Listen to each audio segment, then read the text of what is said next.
আসসালামু আলাইকুম। আশা করি সবাই ভালো আছেন। আজকে আমরা একটা কমলা গাছ হয়েছে নিচে, এখানে কমলা গাছটা হবে না, এই জায়গায় পিঁপড়ে লেগেছে আবার ইট, তাই এটা উঠে ছাদে লাগাবো।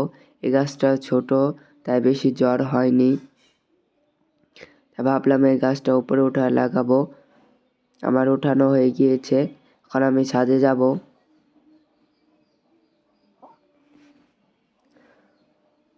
আমি এখন ছাদে চলে যাচ্ছি। আমার একটা ছোট একটা বালতি আছে, এই বালতিতে কলমি শাক বুনেছিলাম, এই শাক করা উঠিয়ে ফেলবো।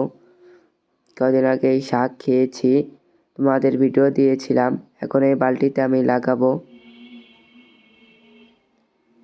এই গাছটা বড় হলে তারপরে বড় বালতিতে লাগাবো।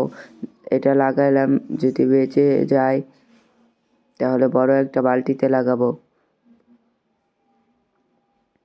আমার লাগানো হয়ে গিয়েছে, এখন পানি দিয়ে দেবো। আর আজকের ভিডিও এ পর্যন্ত, পরবর্তী ভিডিওতে সাবস্ক্রাইব করো।